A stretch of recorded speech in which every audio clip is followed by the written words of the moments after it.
What's up, everybody? It's your favorite one-horn bandit's favorite nerd, and today we are looking at Mastermind Creations. I don't know what this Boreas. You know what? I don't keep track of the names. I don't. I'm sorry. It's too much for me to remember. I'm too old to house that much information. All right. It's Mastermind Creations. To me, when I speak, it's Mastermind Creations Cyclonus, maybe IDW Cyclonus if I wanted to get specific. And we have a lot to talk about regarding it, even though it's a repaint slash remold of their Death's Head. As you see, we're in jet mode. We're going to go from jet mode to robot. Why is that? The reason is because I always do from the way they're packaged to the way that they transform.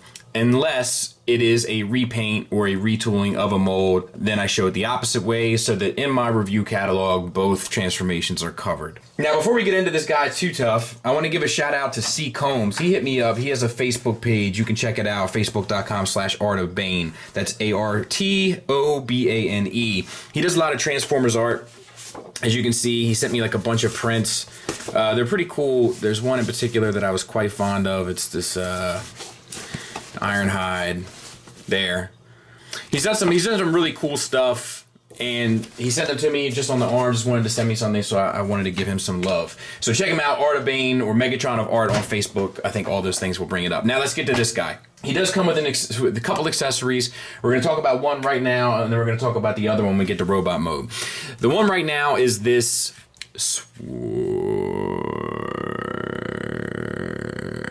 Remember you as a kid, you could do this as long as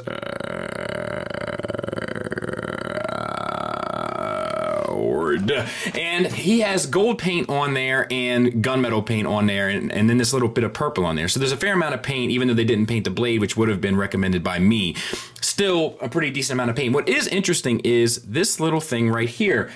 It's a magnet, and it attaches to this bit here. And it's a good connection, and I've said in the past that I would like to see more magnets used. I think it's a smart way to do a lot of stuff, and I'd like to see more of it. So cheers to them for that. I dig it. As for the jet mode itself, of course, it has the landing gear.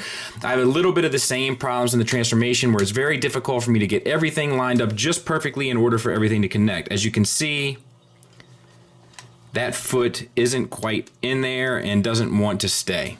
And it's definitely something that I did. That one too. Oh, there it is. So that one's good. So it's definitely something I did. It's just there's so many moving pieces. It's hard to get everything connected exactly as you'd like it. Other than that, we have these wings here. They're locked in. We have these. They move a bit, so you can have them up. You can have them out to the side. You can kind of do what you want to do there. There's a fair amount of paint on this guy, all accent-wise. And then they use this glossy plastic. We'll get to that in the end. That's hopefully you know how I feel about that. If you don't, definitely cover it here.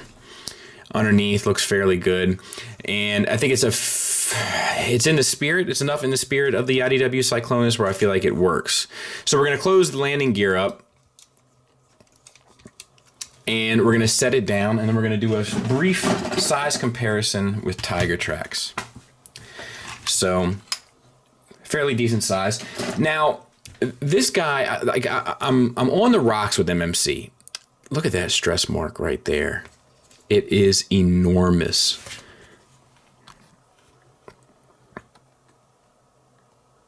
Crazy, man. Unfortunate. I've been waiting to find a figure that has a lot of stress marks so I can hit the song again. I know a lot of guys like the song. But this one is almost big enough where I think it might be worth it. So let's do it with a beat this time.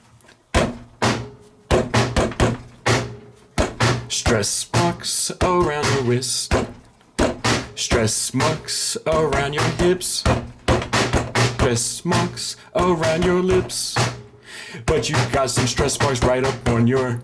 We'll leave it alone. All right, that being said, let's start transforming him. I'm hoping to do this in one take. We'll see how it goes. So one thing that you can do straight away is unclip these, and it's a fairly tight little connection there, but it should be fine. Paint on my hands, forgive me. I'm working on a diorama, and it's almost done. And I'm excited to do a video about it here. I've been doing them. Well, we'll talk about it when we get to the dio video. No need to take up time here. Unclip these legs, Fold these down. You can move these kind of joint covers up and then rotate the feet, and that takes care of that. You can also open up this backpack, and this is what I'm concerned about, being able to navigate. So let's go ahead and do that now, because if we can get that, the rest of it will fall into place. So we're going to rotate this down, and then we're going to rotate. Something tells me that that's not right. All right, let's go put this up. I'll put the head back on later.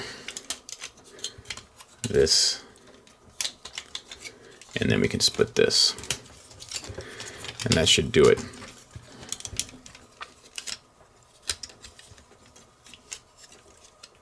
There it is.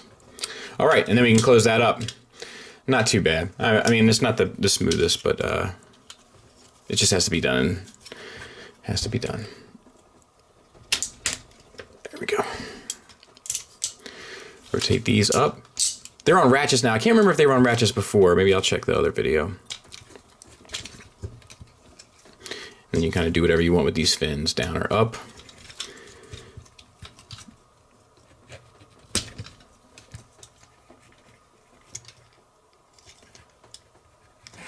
You gotta flip those out. And I did it both ways, so to speak, just to see if one was going to be easier than the other. You can open this up to give you a little bit of, oh yeah, that's the money right there. Let's do that here.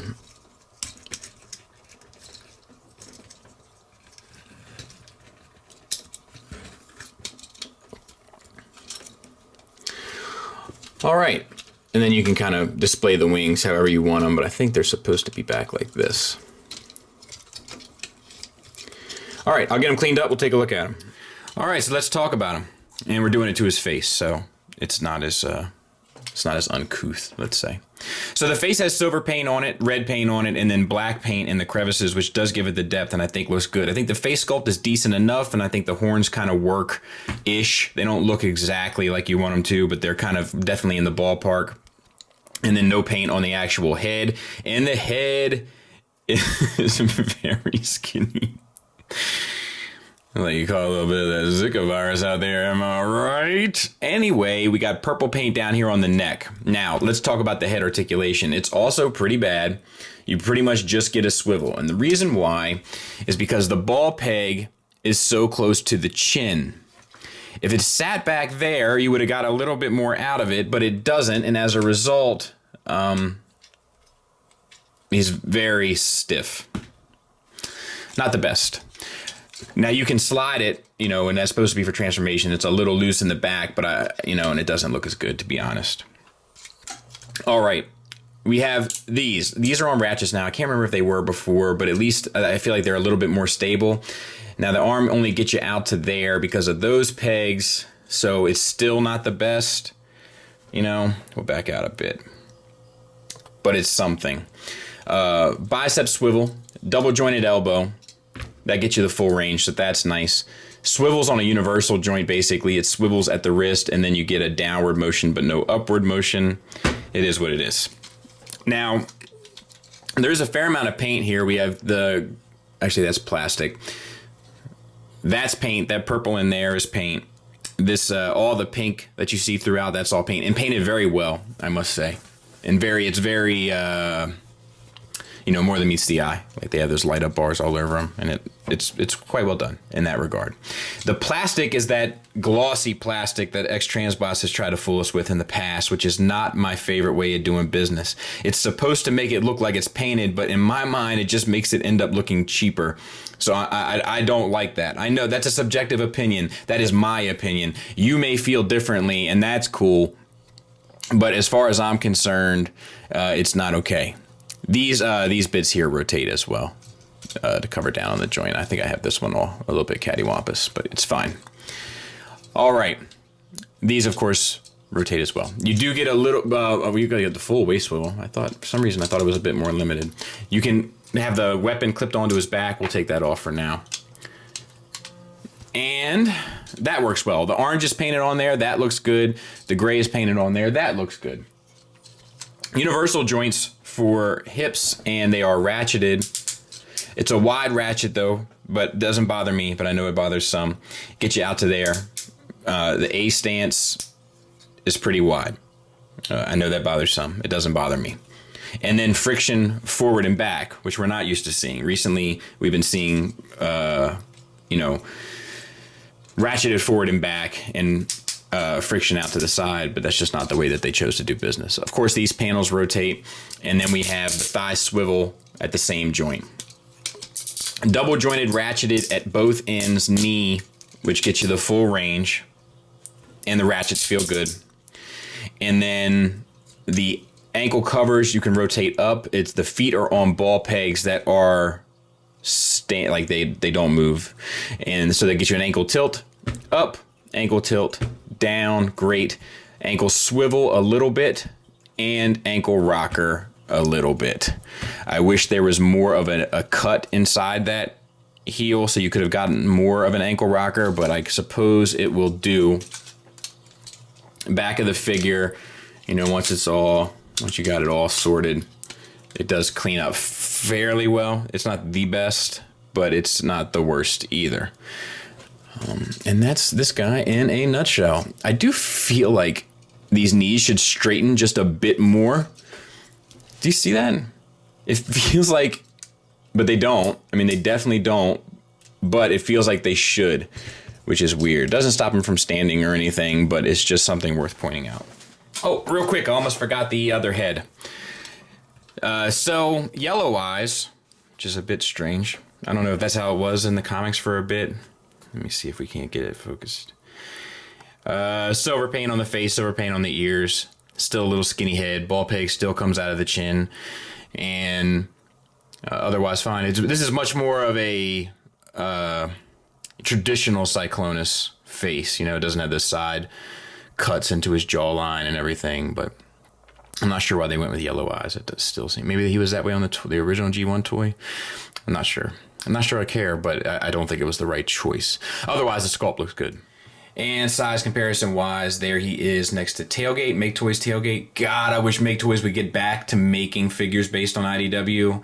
Like, if it was my world, I would say, look, leave that cross dimension stuff alone. I know people love the cross dimension stuff. I know they're well made. I would agree. But if it was my world and I was making the rules, I'd be like, leave that cross dimension stuff alone and get back to this. At any rate, there he is next to the MMC Cyclonus. And then just comparison-wise, there he is next to the Hasbro one with the Maketoys upgrade. If you were to say that you're happy with that, I wouldn't blame you. I don't necessarily think that this is worth switching up for that. For me, I needed him to be bigger for my purposes, so to speak. So for me, it's ultimately worth it. But if you were like, nah, I'm good with that size, there'd be nothing wrong with that. Final thoughts-wise, there's still kind of the same issues that plague this thing as it did with Death's Head. And I know this mold was intended more so for the lockdown mold, and apparently it works great as lockdown. I just don't care about lockdown, so I will probably never be able to co-sign that, but I understand that that is popular opinion, and I'm willing to concede it based on that. I think the sculpt is okay enough. I think it's in the realm of the IDW Cyclonus. I don't think it's as spot on as some of their other IDW looking characters. I think the paint is really well done. Of course, I would have preferred a finish, but I wouldn't have necessarily expected a finish, and I think that there's enough paint on here to give them a pass for what they've done. Like, I don't have any real criticisms of the paint. I just wish they wouldn't have gone with this glossy plastic to try to fool me and pretend it's paint. I don't need to pretend it's painted. I can be an adult and say it's okay that it's not painted. The rest of the figures in the line aren't painted in that manner, so it kind of works. I don't need this glossy plastic that's now not going to match with the other figures in the line that don't have the glossy plastic either. Case in point. So that's a bit of a bummer to me. The materials actually feel better than what I've been seeing MMC doing recently. I feel like this feels better than Death's Head felt. No die-cast in it, as we should expect. They rarely do die-cast in these reformatted pieces, and I'm okay with that. But the hardware is good. With the exception of the ratchets and the hips, I know people are going to want those spaced a little closer together, and I get that. But all the ratchets feel good. The ratchets in the shoulder sliding pieces feel good. The ratchets in the knees feel good. And the ratchets, even though they're far spaced, or spaced far apart rather, in the hips, still feel good. I think it does have a pretty striking presence. I don't think pictures do it justice. I think in hand it does look better than you see most of the time. It cleans up all right, and I think the alt mode works. The price is $90, and I think that that is relatively fair. Had it been $60, I would have been like, definitely pick up. At $90 shipped, it's kind of okay. Now, I don't know. So it comes down to recommendations. I would say that I recommend it. It's not the greatest. Realize that. It's definitely not the greatest thing that MMC has ever done. But I feel like it's fairly well done. I tell you, I like it more than the Dicamus, but that's just me. I don't really understand some of the choices MMC has been making recently, but I don't know if that is an appropriate discussion for this, or if maybe we could do a video on MMC and some of the things I've been seeing and sort of the evolution of them. Maybe we could go through all the third-party companies. It might be interesting to do one day. But the sculpt works. He does have an interesting presence. It does draw your eye to it, and the engineering is kind of fine. I know I fumbled through the cockpit part, but that doesn't matter. It's still effective. I love the magnet integration. I've been feeling a way about MMC recently. Let's get back to it. And we're not going to go through it all, but let's get back to it. I canceled my order for Whirl. So I won't be buying their Whirl because that's more of a problem for me than this one in terms of the aesthetic choices and how they're kind of going about getting more bang out of a buck for a mold instead of making a mold a knockout and just trying to sell the crap out of that. So this is good enough for me to stay interested in the line, but it's not necessarily good enough for me to go in on stuff I've kind of decided I'm not interested in. It doesn't totally revitalize my interest. You know, I get on autopilot with these pre-orders because, like, I'm a fan, and I want the stuff, and I like getting new toys. I think everybody does. Like, I try to think, like, it's kind of a machine to me. Like, I just get wrapped up in the machine. Oh, new release, pre-ordered, etc. No big deal. But I need to think about that. I think if the machines, like the proper machines, ever try to take over, that I will be one of the first to fall victims to it, no matter how hard I've tried, because I've already seen signs of that. All right, I'm going to get myself some ice cream. Get myself some ice cream. And there we go. Yeah, I think I can just leave the door open, get my ice cream into the bowl, eat the ice cream, and then this way, I don't have to worry about opening the door up again when I... No. The machine doesn't dictate my decisions. I can do this. I'm still gonna do it. I'm not gonna listen to the buzzer. I'm not gonna... Happy?